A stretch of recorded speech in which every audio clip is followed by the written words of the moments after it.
Hello everyone. In this video, we are going to solve the module questions. We will start from question number 78. Okay. So this is the first question. This is the module question number 78. Okay. The ring of mass m is there and radius r. It lies in a xy plane.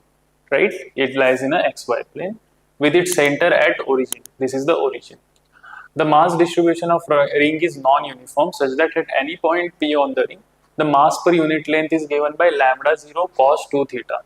Okay, the mass per unit length is varying as lambda is equal to lambda 0 cos 2 theta. It is a function of theta.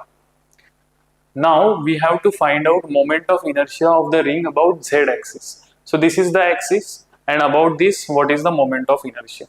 Now it is easy because all the masses, regardless of the mass density, is at a distance r from the center, right? So now if the distance of mass is constant, then our moment of inertia is simply m into distance square, that is mr square. So the correct option will be this, mr square. Okay, this was the 78th question. Okay,